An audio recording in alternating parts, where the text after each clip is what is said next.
29 de julho de 2014. Transporte coletivo na cidade de São Paulo vai funcionar até mais tarde, em dias de jogos de futebol, de quarta-feira às 10 da noite.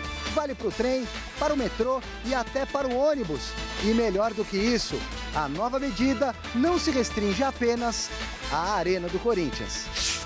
Com histórias que se cruzam, Palmeiras e Fiorentina se enfrentam em torneio amistoso nesta quarta em São Paulo. Felipão é anunciado como novo técnico do Grêmio 18 anos após passagem vitoriosa pelo tricolor gaúcho. Destaque do Santos na temporada e convocado para a Sub-20, Gabigol sonha com seleção brasileira principal. Sem Kardec e Osvaldo, Pato vira a solução do ataque tricolor contra o Bragantino. E ainda, Portuguesa enfrenta o Oeste em briga direta contra a Degola.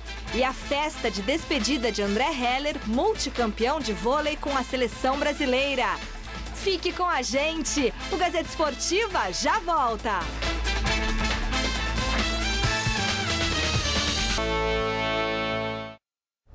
Olá, ótima noite de terça-feira para você. No início da tarde de hoje, ocorreu uma reunião no Palácio do Governo entre representantes do governo paulista, do metrô e do Corinthians, que na semana passada viu muitos torcedores deixarem o estádio antes do fim do jogo com o Bahia. Fato que não é exclusividade dos torcedores do Timão, já que palmeirenses, são paulinos, torcedores da Lusa e santistas também costumam sofrer para voltar para casa após os jogos noturnos. E as novidades são boas para esses torcedores, é verdade. Quem nos conta o que aconteceu na reunião é o repórter Alexandre Silvestre. Boa noite a todos. Ficou acordado na tarde dessa terça-feira que o transporte público na cidade de São Paulo irá funcionar até mais tarde, quando tivermos jogos de futebol em meios de semana, normalmente às quartas-feiras, 10 da noite. E essa nova medida não vale apenas para a Arena do Corinthians, foi estendida para outras praças esportivas. O metrô irá operar até 00:30 para a entrada do usuário. Daí para frente, durante o percurso na volta para casa, as baldeações estarão todas liberadas. Lembrando também que os trens da CPTM funcionam até 10:50 da manhã e que os ônibus operam até a 1 da manhã. No caso do estádio do Corinthians em Itaquera, as estações disponíveis a partir desse novo horário serão Corinthians, Itaquera e Arthur Alvim. No caso do Pacaembu, a estação Clínicas. Futuramente, para o Allianz Parque, Palestra Itália, a estação Palmeiras Barra Funda. Canindé, estação Portuguesa Tietê e Morumbi, estação Butantã. Ou seja, o torcedor terá mais tranquilidade a partir do próximo jogo em meio de semana, 10 da noite, para retornar para sua casa tranquilamente de transporte coletivo, de transporte público. Do Palácio dos Bandeirantes, Alexandre Silvestre, para a TV Gazeta. Grande noite para você que acompanha o Gazeta Esportiva. É uma alternativa para facilitar a vida do torcedor que tem dificuldades para se deslocar quando o jogo acontece às 10 horas da noite. Portanto, o governo do estado acabou cedendo. Existe ainda também uma discussão com a prefeitura para ver se libera também uma quantidade maior de ônibus depois da meia-noite para atender justamente os torcedores que vão aos estádios do futebol. Mas eu acho que é interessante, de repente, se você conseguir colocar o metrô um pouco mais para todo mundo. Porque apesar de chamarem o Brasil de país do futebol, você também tem espetáculos, você tem shows, você tem peças de teatro. Quer dizer, eu acho que não pode ser uma coisa exclusiva do futebol, né? Além do mais, você pode negociar o horário. No horário do futebol, já que leva tanta gente para o estádio, não precisa necessariamente começar às 10 da noite. De qualquer forma, estamos em ano eleitoral, né, Chico? Então acaba sendo bom para todo mundo. E uma concessão meia hora a mais para o metrô também não vai fazer diferença. Tem a questão da manutenção, que vai ser atrasada em meia hora, mas dá para ser feita. Boa noite. Boa noite, Celso. Boa noite, Michele. Boa noite a todos vocês.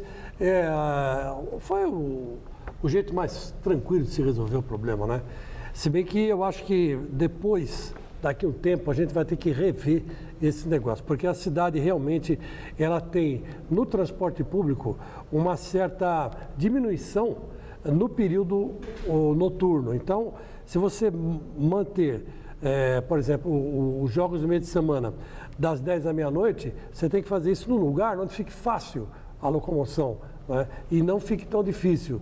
Enfim, acho que é uma coisa que tem que ser pensada, tem que ser colocada, porque, de fato, o São Paulo não pode parar, né? São Paulo é uma cidade que você tem gente trabalhando 24 horas por dia. Evidentemente que de dia tem muito mais gente, mas à noite também tem. Então, o metrô, por exemplo, é um sistema de transporte que tem que parar pelo menos 3 horas e meia para haver uma certa manutenção. E, porque precisa, há um desgaste de trilho, há um desgaste elétrico, tem uma porção de detalhes, né? Os próprios computadores que têm que estar afinados com o sistema, que precisa de uma revisão diária, né? Diária. Em 24 horas tem que ter 3 horas e meia, por exemplo, tem que trocar um trilho. É difícil trocar um trilho com, né, em menos de 1 hora. Tem que cuidar das composições, você tem que é verdade. cuidar das composições, você tem que ver os trens, se os parafusos aí estão apertados. É uma coisa complicada. Isso aí, cada vagão tem que ter um cuidado, porque cada vagão é um vagão. E o metrô de São Paulo é muito bom. Tem uma muito bom, muito é muito bom. Só que nós temos um grande problema aqui. Qual é a diferença do nosso metrô para o metrô de Londres? É a qualidade? Não é a qualidade. É a quantidade de gente que usa. Né? Por exemplo, o metrô em Londres tem 5 milhões de pessoas. Para uma linha interminável de linhas, né? ou para um monte de linhas. Aqui, você tem quase 7, 8 milhões de pessoas. Para um espaço muito curto, poucos vagões para levar tanta gente. Essa é a diferença do nosso metrô, a quantidade de gente que usa. Lá em Londres se usa bem menos. Então, os trens se desgastam menos. E lá, eles também mantêm o padrão de encerrar de madrugada, uma certa altura da noite, eu não me lembro que horas, acho que, não sei se é 10 ou meia-noite, para dizer a verdade, não sei, acho que é meia-noite o metrô de Londres para, e volta a abrir 4, 5 horas da manhã. Quer dizer, tem que haver essa manutenção. Então, não dá para contornar. Então, eu acho mais fácil se pensar no recolocar no horário do jogo um pouco mais cedo, 15 minutos mais cedo, meia hora mais cedo, ajuda bem, né? Ajudaria bem. Mas, de qualquer forma, eu acho que vai chegar a um consenso, porque na Arena Corinthians é muito mais fácil chegar de metrô, é muito mais fácil chegar de trem. Então, evidentemente que vai ter que haver uma adequação de horário aí. Chegou, já está fazendo parte do passado você ir de carro assistir um jogo. Com o conforto que a Arena do Corinthians dá, já ficou ultrapassado. Está ultrapassado. Para quê, você tem que usar o transporte público. É muito mais fácil, muito mais barato. Você deixa para gastar no ingresso, que o ingresso lá é mais caro. E deixa para gastar no bar, deixa para gastar no restaurante que estão fazendo, né? Quer dizer, deixa para gastar aí. Né? Então você guarda e vai de trem, e volta de trem. Eu só bato na tecla que não pode ser apenas para o futebol. Né? Muitas vezes tem shows, por exemplo, no Morumbi, e o torcedor não pode voltar para casa porque não tem transporte, e aí tem taxista, sabe, cobrando uma mas lá fortuna. Não tem estação de trem que sai 50 mas metros, tem estação né, Butantã, na cara, não. Que é perto, né? Quer dizer, poderia funcionar. Não é tão perto, normalmente. É 1 quilômetro e pouco. Mas andar de noite dá medo também, não é assim, né, mas Celso? depois do show... Mas tá todo mundo em grupo. Não, mas depois do show do Morumbi, o que a polícia faz? Ela faz um quadrilátero de 1 quilômetro em torno do estádio e dá garantias para o pessoal pegar lá na Avenida Morumbi, aquela que sai na BR-116 lá, como é que chama? Eusébio Matoso. Francisco Morato. Lá na Francisco Morato, os caras pegam um táxi e vai embora. Mas lá devia ter uma estação de metrô, né? Aí sim, aí ficava bom. Aí era tranquilo, né? As autoridades pensarem na próxima estação. Como se faz estação aqui de 20 em 20 anos, então vamos esperar mais 20 anos. Aí nós morremos, fica para os netos.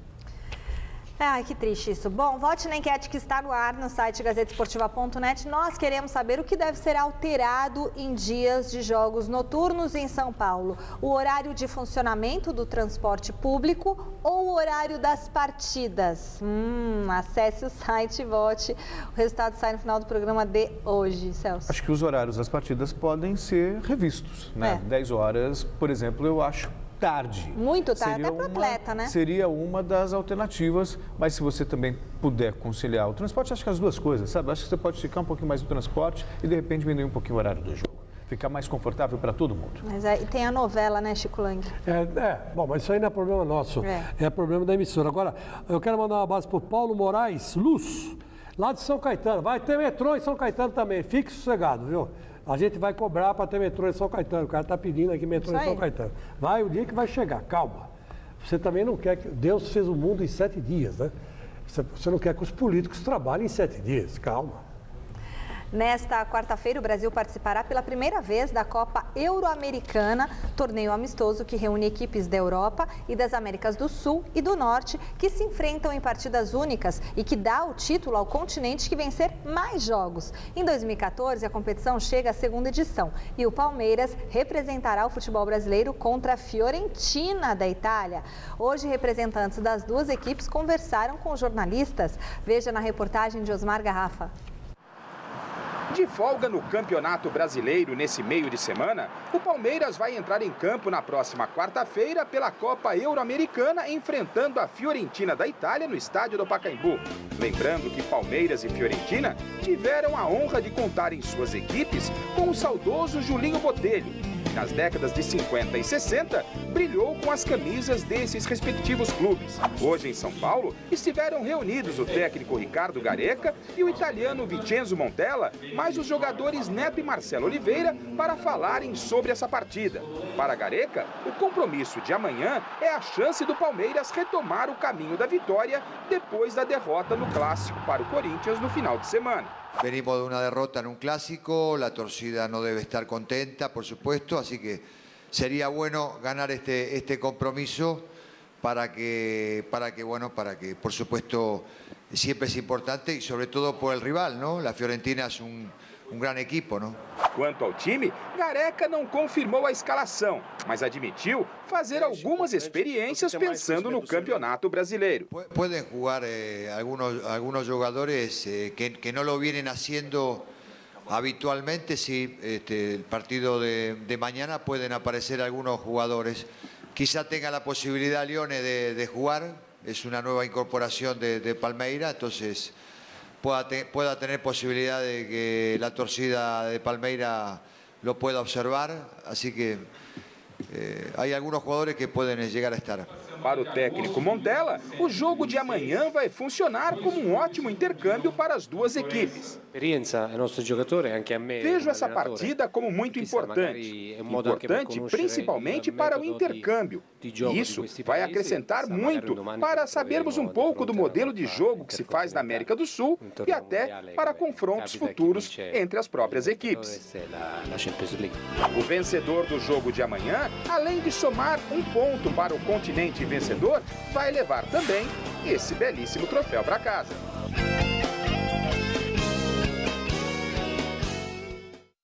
Olha, eu acho muito legal esse tipo de partida, esse tipo de disputa de troféu.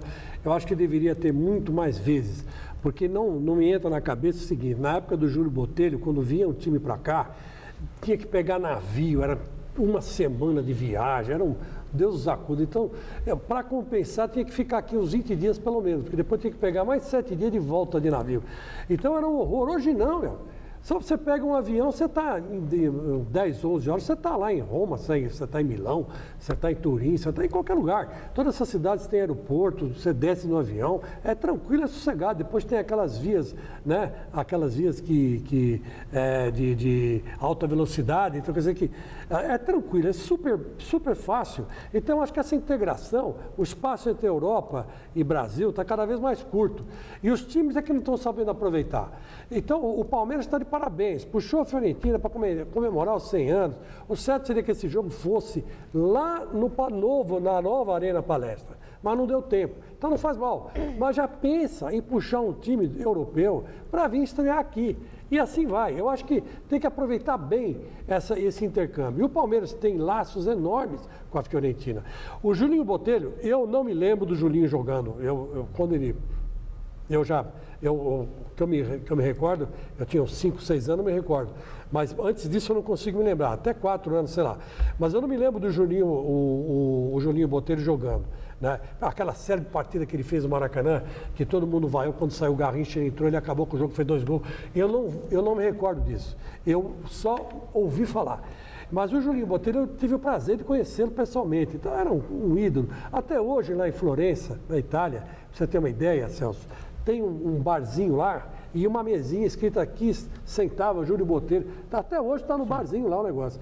Quer dizer, em homenagem ao Júlio. E depois dele, quem foi para lá foi o Sócrates, que não deu tão certo assim, né? O Julinho Botelho deu muito mais certo na Itália do que o Sócrates na Fiorentina. Mas o Júlio era excelente, ponta rápido, objetivo, assim, muito ofensivo, fazia muitos gols, era mais pé direito, mas fazia gol de esquerda também, fazia de cabeça, era um cara esguio, né? Um biotipo assim, ousado, né? Ousado. E jogou numa fase muito legal. Ele pegou o comecinho do Ademir, olha lá, pegou o comecinho do Ademir. E o Ademir, claro que aprendeu a jogar bola com ele, né? Evidente. Você falou do Sócrates indo para a Fiorentina. Você lembra, não? Lembro, sim, claro que lembro. Tanto que na ocasião da transferência, o Corinthians também acabou fazendo um jogo com a Fiorentina, lá na Itália. Empatou 2-2 na ocasião, quando o Sócrates assinou com o clube italiano. Eu sou muito favorável a esse tipo de intercâmbio, esse tipo de amistoso. Lamento muito que os clubes estejam privados de fazer esse tipo de torneio, que coincide com a pré-temporada europeia. Ontem teve reunião da CBF, a CBF se reuniu com dirigentes de clube e mais uma vez cravou o calendário como está, sem qualquer alteração. Quer dizer, fica muito difícil, porque com todo respeito, entre disputar o Campeonato Paulista no formato que é, melhor receber a Fiorentina num amistoso, viajar, participar de torneios nos Estados Unidos, na Europa, divulgando a marca e promovendo também essa interação entre clubes europeus e da América do Sul. Muito interessante. Há muito tempo nós não tínhamos assim um amistoso, né, aqui no Brasil, trazendo um clube da Europa. O próprio Palmeiras faz a questão de 2 anos, exatamente, enfrentou a Ajax da Holanda, que ganhou por 1-0. Ganhou do Palmeiras. O Palmeiras ganhou. Ganhou no jogo realizado no Pacaembu. E, enfim. Vai ganhar da Fiorentina? Então. Já ganhou da Fiorentina ano passado. Acho que 3-1 no Eu não sei se ganhei da Fiorentina, Barbosa. Aliás, na Itália, diga-se de passagem. Né? Então, interessante. Bom para o torcedor, porque é coisa rara por aqui. A Fiorentina há muito tempo não brilha no futebol italiano, não brilha no futebol europeu, mas tem camisa, tem tradição. O Palmeiras, e tem as raízes, exatamente. Palmeiras e Fiorentina bebem da mesma fonte. São, digamos, parentes. E não é só a Fiorentina que está em fase de preparação para o início da nova temporada no futebol europeu. Enquanto o Manchester deixou a Inglaterra para fazer amistosos nos Estados Unidos, o Barcelona de Messi e Neymar foi treinar na Terra da Rainha. O Barcelona está fazendo uma pré-temporada na Inglaterra. O time do técnico Luiz Henrique se instalou desde ontem na cidade de Birmingham e utiliza a sede da Federação Inglesa de Futebol como centro de treinamento. As principais feras do clube catalão ainda não se reapresentaram depois da Copa do Mundo. Porém, algumas outras caras novas do elenco já podem ser observadas, tal qual o croata Rakitic, comprado junto ao Sevilha e que deve disputar uma posição no meio de campo do time azul e grená. Bueno, sobre todo es lo más importante. O mais importante é o que pensa o treinador. Acho que venho jogando bem desde a última temporada com o Sevilha, coincidentemente quando comecei a atuar no meio de campo. Porém, o mais importante é o treinador decidir o que ele quer de mim, ter mais ou menos uma ideia em geral. Da minha parte, estou preparado para tudo. É a ideia do treinador que decide e estarei preparado em qualquer posição. Rakitic deve brigar com o veterano meia-chave de 34 anos por uma vaga no time titular. Mas quem pensa que o relacionamento dos dois será ruim, está enganado. Ter o Xavi como companheiro é uma notícia fenomenal. Ele é um símbolo do clube e estar com ele todos os dias é espetacular. Da minha parte, fico muito feliz. Não o conhecia como pessoa antes, mas como jogador, sei que ele é muito profissional e sempre quer ganhar, fazer o melhor possível.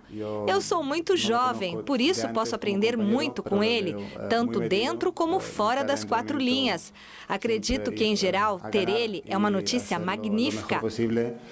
Atletas como Messi, Mascherano, Neymar e Daniel Alves devem se reapresentar ao Barcelona na próxima semana.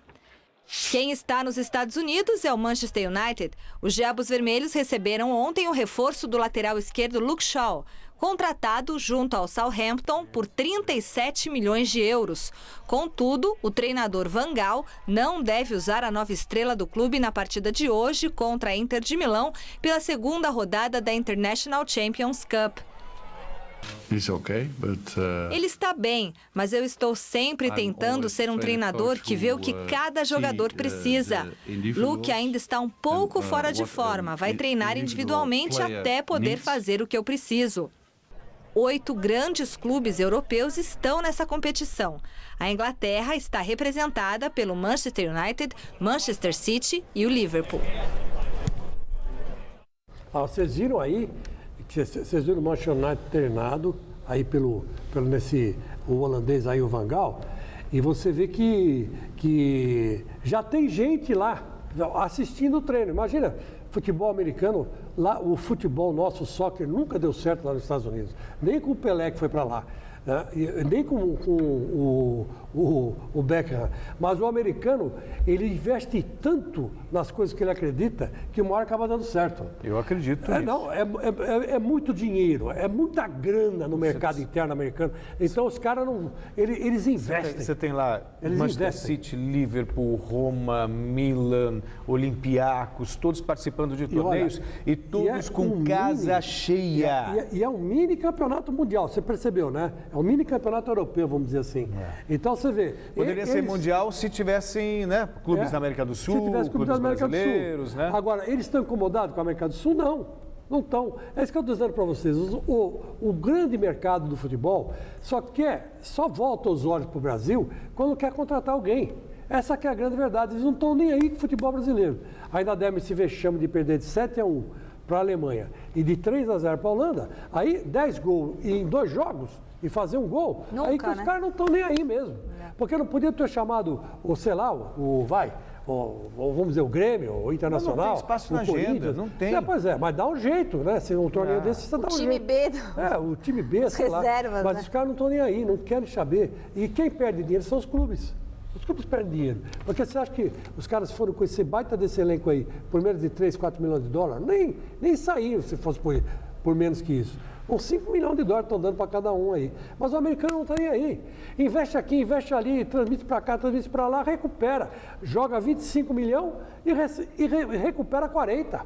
Quer dizer, esse que é os grandes investidores do futebol, né? Mas garanto para você que quem está fazendo isso são empresas. E empresas que se pisarem na casca do tomate, está todo mundo em cana. Independente do estado, injeção letal. Dependente do estado, é injeção letal. O cara vai para a pena de morte. Lá nos Estados Unidos é pau e bola. O cara errou, provaram, o cara entra em cana ou vai lá para a cadeira elétrica. Tem cadeira elétrica lá também. Então tem um estado ou dois nos Estados Unidos que não usa a pena de morte. Os caras brincam com isso? Não brincam não, senhor. Lá todo mundo tem que ser... Se for pilantra, tem que ser muito, muito bom pilantra, porque...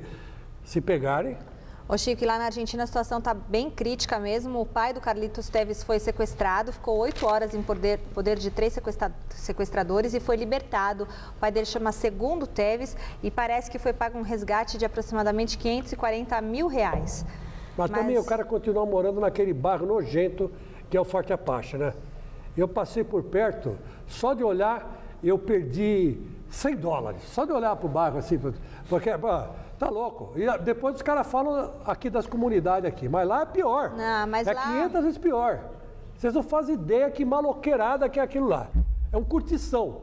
Imagina, o cara mora lá ainda, tem o Tevez que ele quer. Tem que sair de lá, né? Vai morar. Vários jogadores já tiveram familiares vítimas de violência, como o Riquelme, o Maurício Macri, Leonardo Astrada, entre outros. A situação da violência piorou muito na Argentina nos últimos tempos por conta da economia, do momento vivido pela Argentina. E a violência está em todos os cantos. Antes reservada mais para os pontos periféricos, hoje está chegando até a Buenos Aires, não a grande Buenos Aires, mas a capital mesmo. Por isso que ele trouxe toda a família para Ribeirão Preto. Mas é bom só lembrar o seguinte, que esse cara que foi sequestrado não é o pai do Tevez, não. É o pai adotivo. É o padrasto, tá? Então vai ver que ele está com raiva do padrasto, demorou para pagar o negócio. Não, o pai adotivo dele chama Tevez também. Pois é, mas vai ver que batia nele quando era criança. Não, para, Chico. Olha, o Tevez é maloqueiro, né? O Tevez sabe como é que é. A Libertadores vai conhecer nesta terça-feira o primeiro finalista da edição 2014. Defensor do Uruguai e Nacional do Paraguai se enfrentam no Estádio Centenário, em Montevidéu. No jogo de ida, os paraguaios venceram por 2-0 no Estádio Defensores del Chaco e podem até perder por 1 gol de diferença, que ainda assim estarão na decisão. O jogo começa às 9h15 e no outro confronto da semifinal, o São Lourenço vai enfrentar o Bolívar amanhã na altitude de La Paz. O final de semana foi de despedida de um dos grandes nomes da mais vencedora geração do vôlei masculino brasileiro. O meio de rede André Heller se aposentou e reuniu grandes nomes que com ele escreveram alguns capítulos importantes do esporte brasileiro. Caroline Zilberman acompanhou essa festa.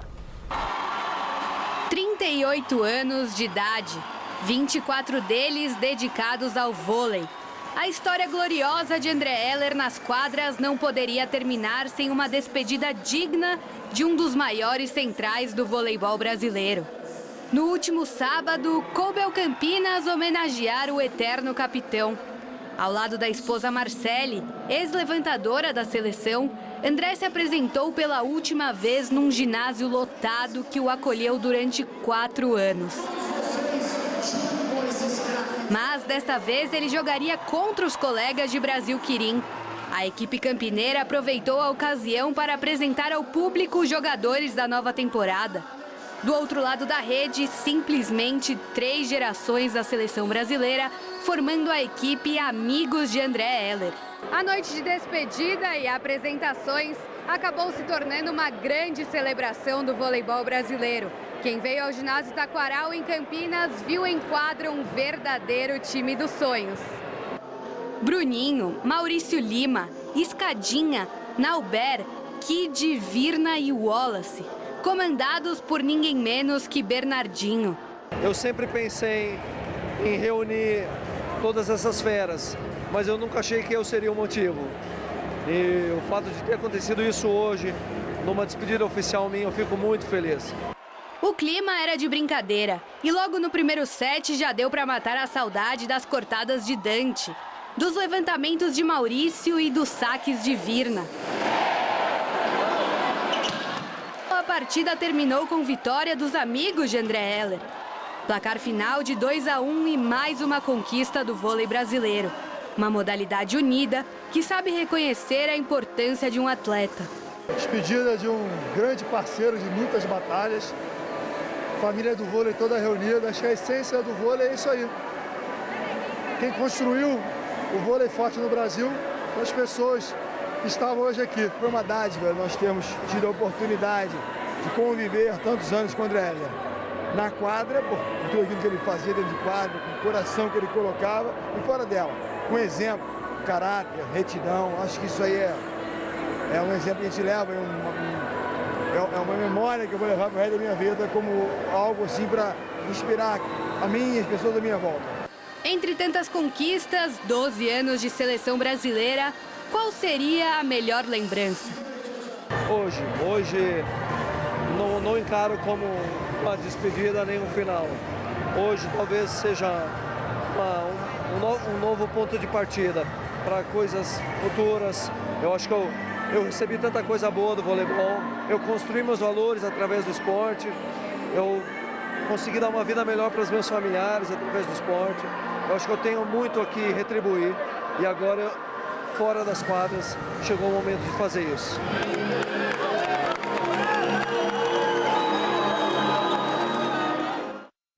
Você pode interagir com a nossa equipe através do nosso Twitter, @GazEsportiva. Lá você conversa com a gente, fica sabendo antes de todo mundo que vai rolar no programa e também conhece os bastidores do nosso trabalho. Quero mandar um beijão para Gabriela Maier, filha do seu Bernardo e noiva do Felipe Barbosa, que hoje nos dirige. É namorada ainda, mas logo será noiva, viu, Gabriela? Tô sabendo que tem planos interessantes, se Deus quiser. E eu quero ser convidada para a festa. Você sabe que o irmão da Gabriela, da Gabi, e brincava com o Paulinho, né? É o Arthur.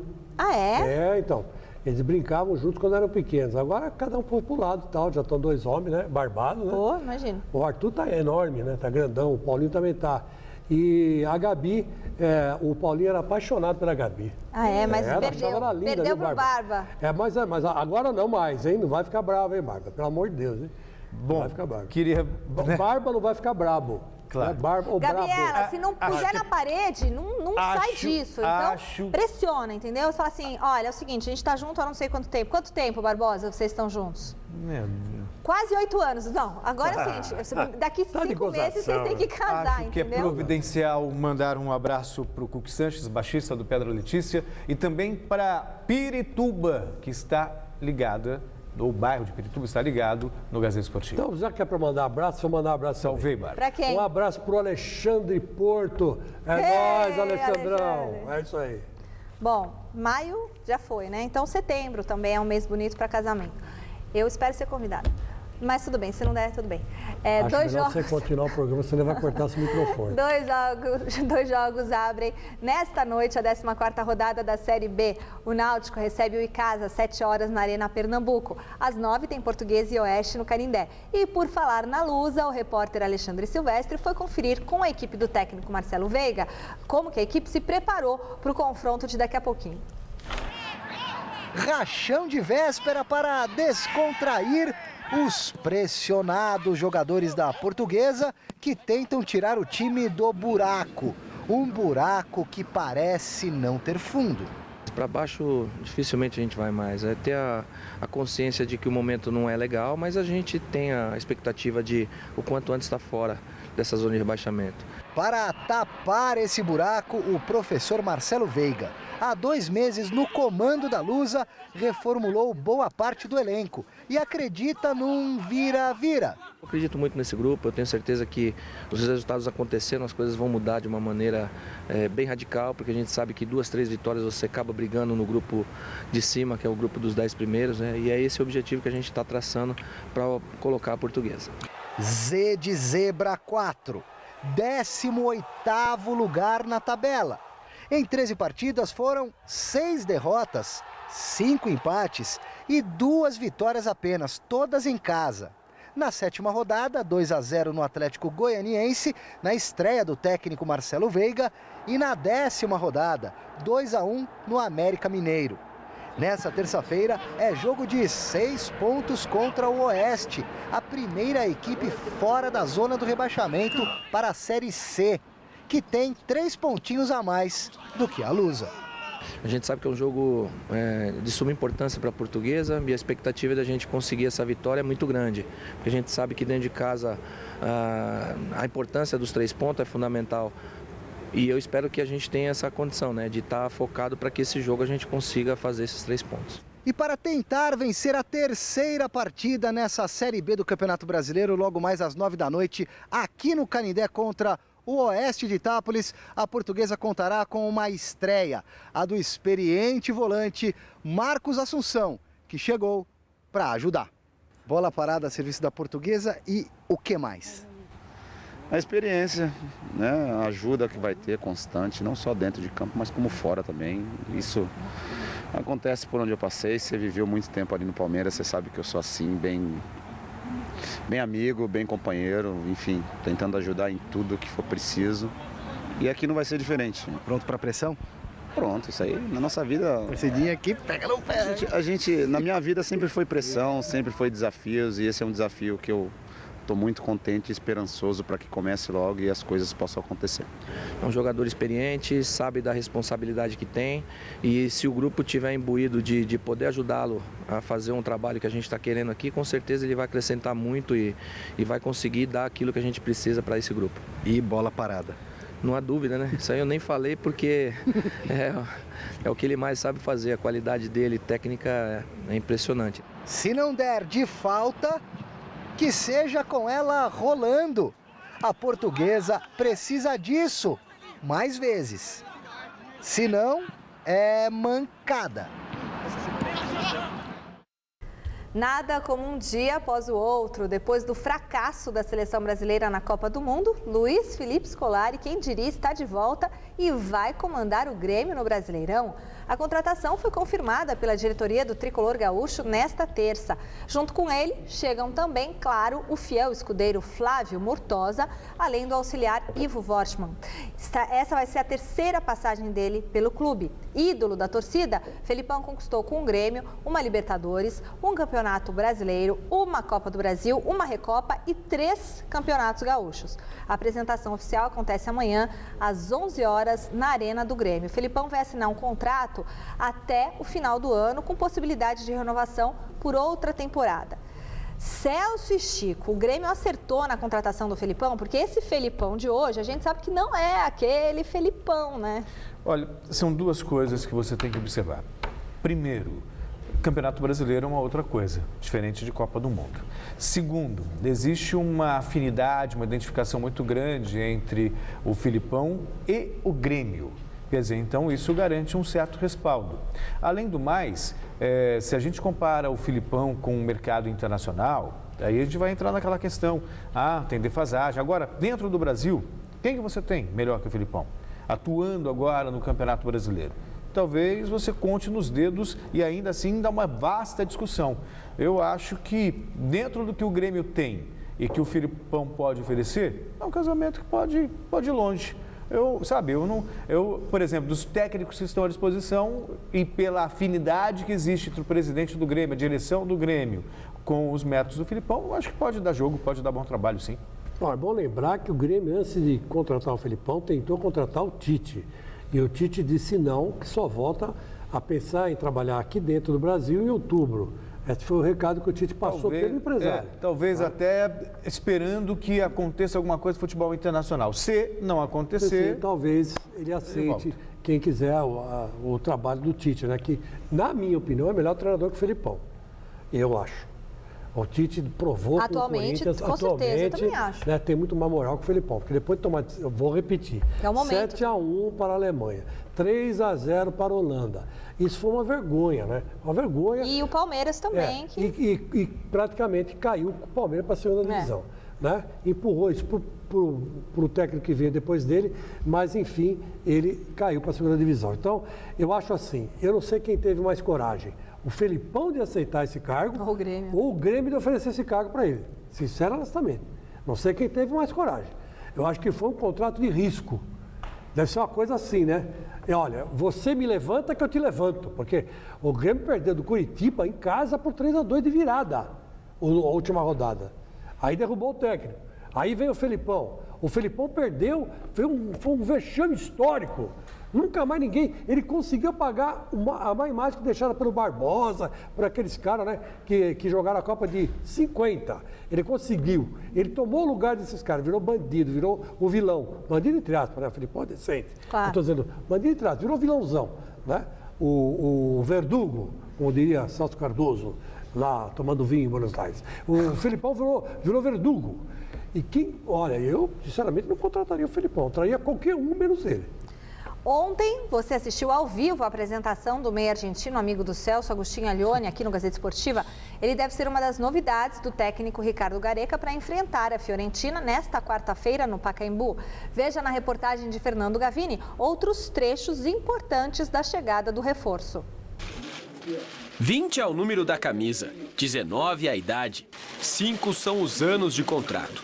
Este é Agustín Allione, terceiro argentino contratado pelo Palmeiras a pedido do técnico Ricardo Gareca. É um dia triste porque depois de um clássico tão importante que se pierda não é nada lindo, pero também para mim é um dia muito especial porque hoje, bueno, é a apresentação onde começo a jogar em el clube mais grande do Brasil.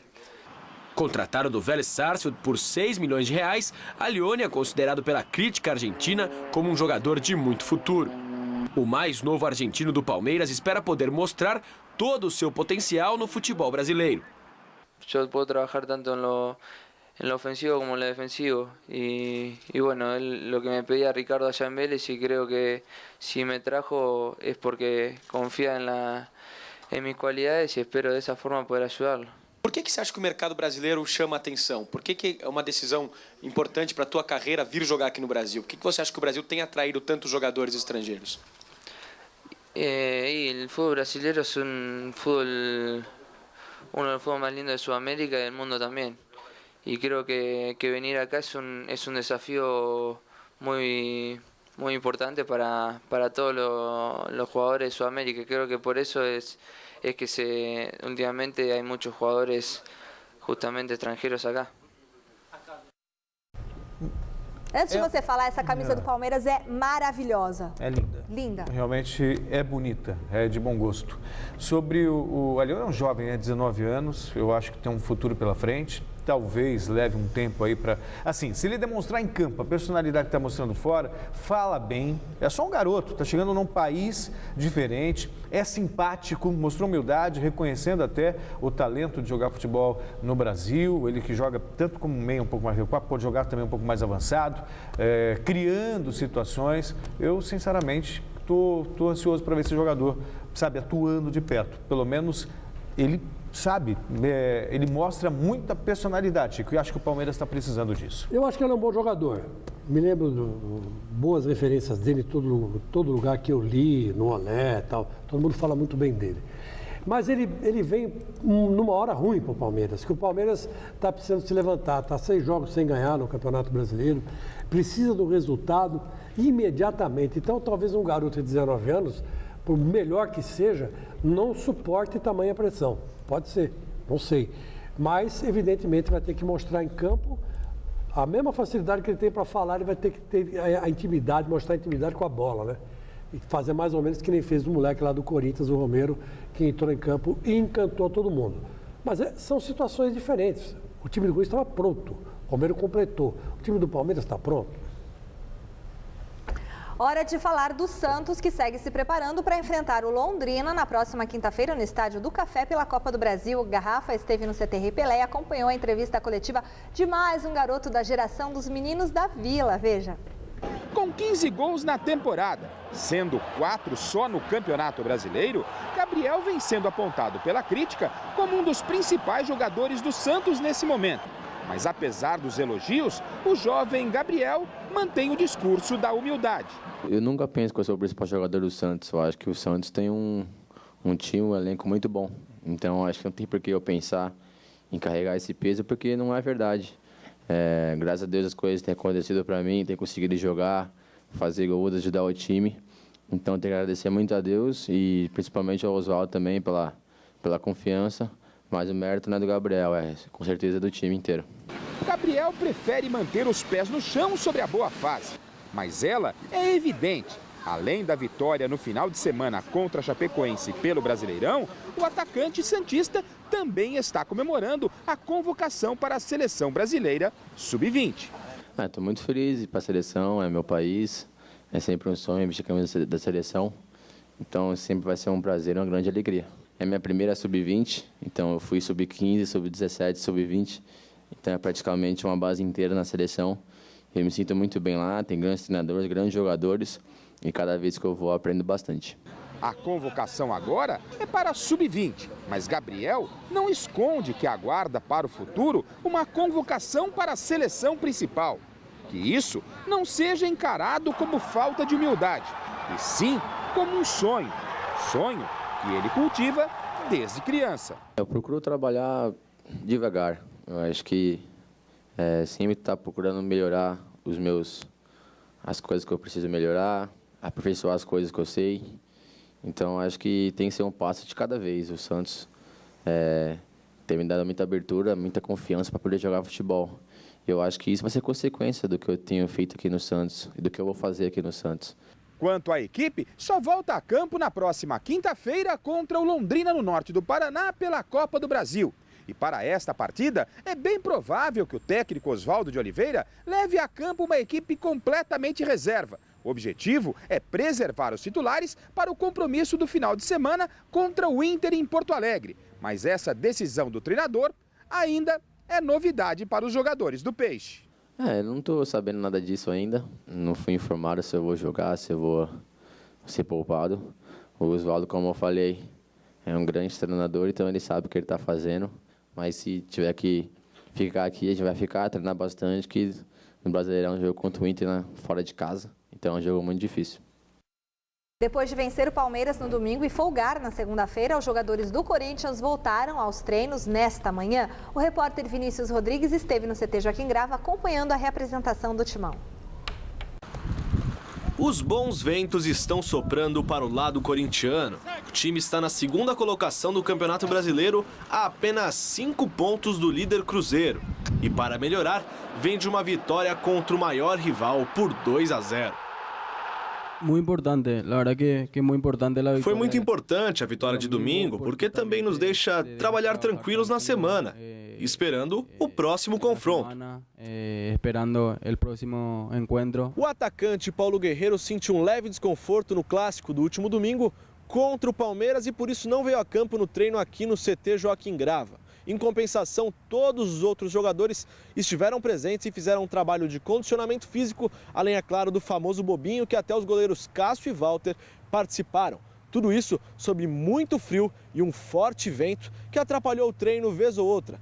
Nada que seja estranho ao novo xodó da Fiel, Ángel Romero. É o mesmo clima do Paraguai, não muda muito. Como no Paraguai, aqui também faz frio, com garoa. E também estou acostumado ao calor. E também em Paraguai estamos mais acostumados ao calor. E olha, eu vou falar, como é gente boa o gringo, hein? Cumprimentou todos os repórteres. Porque se merecem. Porque vocês merecem. Merecem respeito, todos vocês. Obviamente que tenho que ser educado e cumprimentar a todos. O próximo jogo do Timão é contra o Coritiba no próximo domingo e o torcedor espera que os bons ventos continuem soprando. Mas muito cuidado para que este vento gelado não transforme pés quentes em pés frios. Estão secando o Corinthians já. Não tem pé frio não. Lá não tem pé frio não. Os caras têm um aquecedor lá no campo. Na Arena Corinthians tem mesmo. Um aquecedor para aquecer a grama. E aquece o pé também. Foi difícil chegar nesse time? Foi. Foi fácil não. Mano Menezes teve muito trabalho. Mas provou que está maduro e tem competência. Agora, só uma coisa, viu, Celso? Diga. Esse menino aí, esse Romero, ele não que ele tenha o mesmo estilo, mas em termos de raça, disposição e talvez no futuro, ele ganhando um pouco mais de corpo, ele vai substituir o Tevez numa boa no coração da torcida, hein? No meu já começou a mudar. Eu já não estou gritando mais volta Carlito Tevez. Porque de repente tem Romero. Se tem Romero, para que eu vou ficar gritando pelo Tevez? Cara, escuta. Eu grito aqui para a parede, para o teto. Faz tempo que você está gritando, Chico. Eu estou fazendo que nem o menino. Que tem aí um pega-rapaz aí. Esse cabelo lembra o Justin Bieber. Bieber é uns muitos anos. O Justin Bieber com 10 anos, mas tudo bem. Eu não vou casar com ele, minha filha não vai casar com ele também, espero que não, né? Então eu quero que ele jogue. E o cara é raçudo, o cara é briguento, o cara é invocado. Tá frio? Tá, mas no Paraguai era assim também. Tá calor? Tá, mas no Paraguai era assim também. Não tem tempo feio pro cara. Não tem tempo feio. Vamos treinar na favela lá, vamos andar de metrô, vamos, com ele não tem parada feia. É assim que tem que ser o centroavante do Corinthians, como era o Tevez quando chegou lá. Tem personalidade, né? Eu acho que essa comparação com o Tevez não cabe. Eu também acho que não. É outro patamar. Biotipo, né? Igual, é outro patamar. De qualquer forma, é jogador importante. Mas chegou com a mesma idade do Tevez lá. O Tevez chegou com 20. Ele chegou com 22, né? 22. Mas já chegou se impondo, quer dizer, Luciano foi para o banco, Romarinho foi para o banco, quer dizer, e ele ganhou a posição jogando futebol. É muito rápido, ele pensa rápido, ele toca de primeira, parte em velocidade, é agudo, é um jogador realmente que vai dar muito o que falar no Corinthians. E diz que o irmão dele é tão bom. É meia, né? É meia. E é gêmeo dele. Já pensou se contratarem o cara? Eu acho que seria legal para confundir os adversários. Aliás, você casou com o seu marido que é gêmeo, Meu marido é irmão gêmeo, Bruno e Thiago. Você não faz confusão, não? Não, eles são bem diferentes. Agora eu percebo a diferença. Mas nunca confundi, não. O São Paulo já viajou para Ribeirão Preto, onde enfrenta o Bragantino pela terceira fase da Copa do Brasil. A equipe treinou hoje pela manhã no CCT da Barra Funda, mas Muricy Ramalho fechou a primeira parte da atividade. É mistério. Mesmo assim, o técnico deu algumas pistas do time titular. Confira as informações do tricolor com a repórter Caroline Zilberman. Ele ri à toa. Nem parece que carrega nas costas a missão de fazer o São Paulo reagir depois de 2 derrotas seguidas.